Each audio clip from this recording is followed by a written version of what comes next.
ये हत्यारन सरकार को बैन करना है, ईवीएम मशीन को बैन करना है और हमें न्याय चाहिए। इसलिए हम जन आंदोलन कर रहे हैं। बस बैलेट पेपर चाहिए, हमारी यही आवाज है, यही पुकार है। गवर्नमेंट संस्थानों को बेचकर निजी हाथों में देते हैं, जो कोई बनिया हो या ब्राह्मण हो उनको देकर हमारा बेरोजगारों का सत्यानाश कर रहे हैं और बोलते कि विकास कर रहे हैं। ये कोई विकास नहीं है, ये ईवीएम मशीन के माध्यम से सत्यानाश कर रहे हैं, चोरी करते हैं। चुनाव आयोग और सरकार है कि ईवीएम मशीन जो है, ये ईवीएम मशीन हमारे फंडामेंटल राइट का हनन करती है। दोस्तों, ये जंतर मंतर आप देख रहे हैं कि बड़ी संख्या में लोग ईवीएम को हटाने की मांग के लिए यहाँ आए हुए हैं। देश के अलग अलग राज्यों से यहाँ पहुंचे हैं लोग। हम कुछ लोग हैं यहाँ जिनसे हम बात करेंगे कि ईवीएम से उनको क्या समस्या है, ईवीएम की मांग को लेकर कितने संगठन यहाँ आए हैं, क्या डिमांड है उनकी, क्या शुभकामना है आपको? सर, मैं मैत्री संदीप मानकर और मैं बुधनी जिला सीहोर मध्य प्रदेश से हूँ, भारतीय बेरोजगार मोर्चा संयोजक। क्या समस्या है ईवीएम से आपको? सर, समस्या है तो बेसिक समस्या है, जो हमारा बेसिक स्ट्रक्चर होता है, खाने का जो अनाज है वो भी हमारा महंगा कर दिए हैं, हर राशन महंगा कर दिए हैं। साथ साथ हमारा एजुकेशन, जो एजुकेशन से हम बुद्धिमान होते हैं और एक अच्छे जो संविधान के 4 पिलर होते हैं उसमें हम अपना प्रतिनिधित्व बना सकते हैं, वो भी उन्होंने शिक्षा को निजीकरण करके उसमें उन्होंने मनुवादी व्यवस्था के माध्यम से एजुकेशन को खत्म कर दिया और हमारे बच्चों की और हमारे सभी विद्यार्थियों और जो बेरोजगार हैं उनका सत्यानाश कर दिया है। हर क्षेत्र में आप देखो तो बेरोजगारी मिल रही है। क्यों? क्योंकि जितने भी संस्थान हैं वो सारे संस्थान उन्होंने बेच दिए हैं। टैक्स हमारी जनता देती है, हमारे ही टैक्स से सब बना गया है। संस्थानें गवर्नमेंट संस्थानों को बेचकर निजी हाथों में देते हैं, जो कोई बनिया हो या ब्राह्मण हो उनको देकर हमारा बेरोजगारों का सत्यानाश कर रहे हैं और बोलते कि विकास कर रहे हैं। ये कोई विकास नहीं है, ये ईवीएम मशीन के माध्यम से सत्यानाश कर रहे हैं, चोरी करते हैं हमारे वोटों की, हमारी महिलाओं की, हमारे विद्यार्थियों की, बेरोजगारों की, और हमारा ही चोरी करके वोट का वो वहाँ पर घोटाला करके सरकार बनाते हैं और ये घोटाले में सरकार को बैन करना है, ये ईवीएम मशीन को बैन करना है और ये बैन करके ही हमें बैलेट पेपर लाना है। हम जंतर मंतर पर इसलिए आए हैं कि ये मशीन जो है ईवीएम मशीन, ये है आधुनिक मनुस्मृति, ये छू मंतर होनी चाहिए। आज के 31 जनवरी 2024 में जंतर मंतर से ये मशीन अगर छू मंतर हो गई तो बैलेट पेपर जरूर आएगा। ये जन आंदोलन है, ऐतिहासिक जन आंदोलन है। पूरे भारत के सभी राज्यों से, सभी जिलों से, सभी ब्लॉक से, सभी गांव तहसील से, हर गांव से बच्चा आपको यहाँ दिख रहा है। महिलाएं दिखेंगी, विद्यार्थी दिखेंगे, युवा दिखेंगे, बेरोजगार दिखेंगे, वकील दिखेंगे और इनके जैसे हर आवाज आपको बुलंद हुई दिखेगी। क्यों? क्योंकि हम संविधान के हक दायरे में हमारा वोट अधिकार चाहते हैं। बाबा साहब ने जो दिया है हमें हक अधिकार, वो हक अधिकार हमें चाहिए, क्योंकि ये लोकशाही को खत्म कर रहे हैं। ये लोकशाही के हत्यारन है। मनुवादी सरकार जो है, बीजेपी हो या कांग्रेस, ये सरकार हमारी लोकतंत्र की हत्या करके ये हत्यारन सरकार को बैन करना है, ईवीएम मशीन को बैन करना है और हमें न्याय चाहिए। इसलिए हम जन आंदोलन कर रहे हैं। बस बैलेट पेपर चाहिए, हमारी यही आवाज है, यही पुकार है। हर जनता की पुकार बुलंद हो गई है। आपको हर गांव-गांव में शोर, ये जो बैनर लगा है गांव-गांव में शोर है, चुनाव आयोग चोर है। ये इसलिए क्योंकि हमें बैलेट पेपर चाहिए, ballot paper. EVM machine ban है तो बैन करना ही है। एक बात ये सवाल उठता है कि आप लोग ईवीएम से को बैन करने की मांग करते हैं, ठीक है। जो भी सरकार रही है पहले, उन्होंने इसलिए लाई ईवीएम ताकि चुनाव आसानी हो सके, ठीक है, गिनती सही हो सके। तो आप लोग टेक्नोलॉजी से भाग क्यों रहे हैं? सबसे पहले मैं अपना परिचय दे दूं कि मैं राष्ट्रीय अत्याचार निवारण शक्ति महाराष्ट्र राज्य का उपाध्यक्ष हूँ और सभी साथी लोग हमारे साथ में यहाँ पर आए हुए हैं।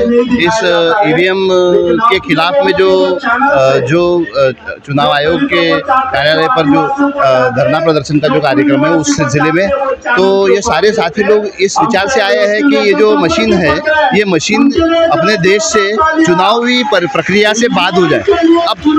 अब हम लोग टेक्नोलॉजी या डेवलपमेंट के पक्षधर नहीं है, ऐसा नहीं है। हम टेक्नोलॉजी और डेवलपमेंट तो चाहते हैं, लेकिन जो देश टेक्नोलॉजी से पूरी तरह से परिपूर्ण है जो विकसित नहीं बल्कि जो विकसित राज्य है, जैसे कि जापान है, जैसे कि अमेरिका है, ये सारे जो देश है, ये जो अपने यहाँ पर जो चुनाव कराते हैं उसमें तो वही प्रणाली का उपयोग नहीं करते, वो तो बैलेट पेपर का उपयोग करते हैं। तो फिर हमारे देश में टेक्नोलॉजी के हम विरोधक साबित कैसे होंगे अगर हम लोग डिमांड करते हैं कि ये जो बैलेट पेपर से अगर मान लो चुनाव होना चाहिए। तो पहली बात तो ये है कि ईवीएम मशीन जो है, ये ईवीएम मशीन हमारे फंडामेंटल राइट का हनन करती है।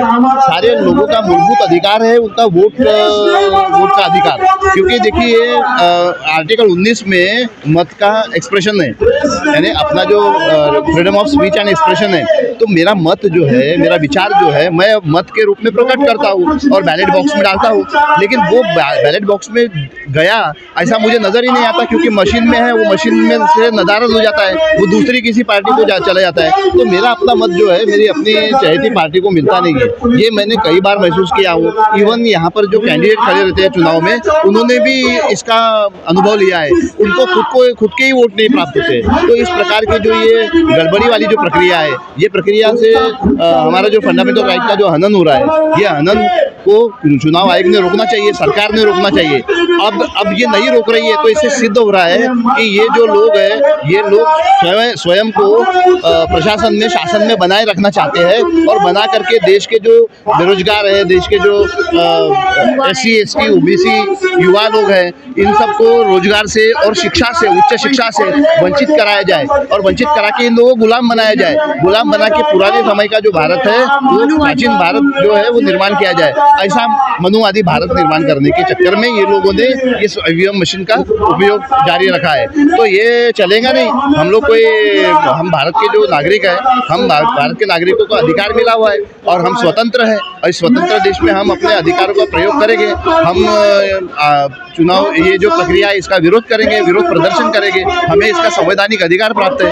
और दूसरी बात यह है कि चुनाव आयोग जो है, ये जो स्वायत्त संस्था है, अगर मान लो प्रशासन की, तो जब स्वायत्त संस्था है तो उसको स्वयं ये निर्णय लेना चाहिए।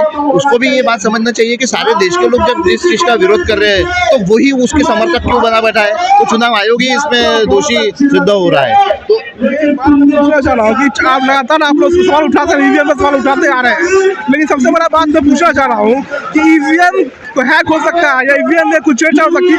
अब तक किसी ने साबित नहीं किया है सरकार के सामने। सरकार तो कहती है साबित करे कोई। शायद आपने सुप्रीम कोर्ट का जो डिसीजन है 8 अक्टूबर 2013 का, वो पढ़ा नहीं है, इसलिए आप ऐसी बात कर रहे हैं। सुप्रीम कोर्ट ने डिसीजन दिया है कि ईवीएम मशीन के द्वारा मुक्त, निष्पक्ष, पारदर्शी चुनाव नहीं हो सकता। इसका मतलब है घोटाला होता है। इसीलिए उसके साथ में वीवीपीएटी मशीन लगाई गई है ताकि घोटाले को पकड़ा जा सके। घोटाले को पकड़ने की शर्त क्या है? सुप्रीम कोर्ट ने कहा है अगर घोटाला पकड़ना है तो पर्चियों की 100% गिनती करना होगा। ये उसकी पूर्व शर्त है। सरकार, सुप्रीम कोर्ट जब ये बात कर रही है, ठीक है, तो सरकार संज्ञान में क्यों नहीं ले पा रही? चुनाव आयोग क्यों चुप है?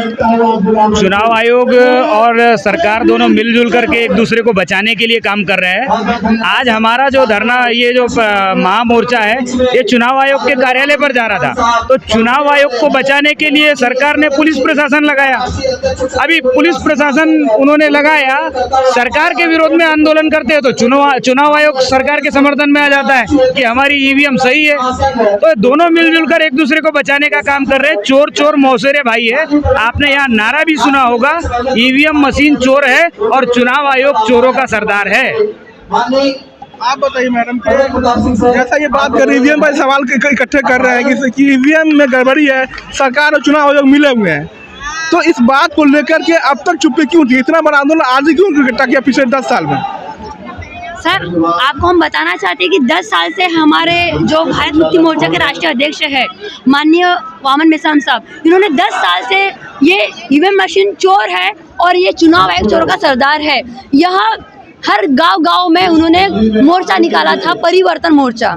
और इस परिवर्तन मोर्चा के माध्यम से 10 साल में ये बात इतनी फैल गई कि जैसे कुत्ता पागल है, पागल है, पागल है, ये जो हम सुनते हैं ना, वैसे चुनाव आयोग चोर है, चोर है, और ईवीएम मशीन हैक होती है और प्रूफ करके दिखाया गया है। और बच्चा गली का नहीं, तो हर मोबाइल से लेकर हर गाँव में शोर हो गया है और बच्चे की आवाज़ बुलंद हो गई है।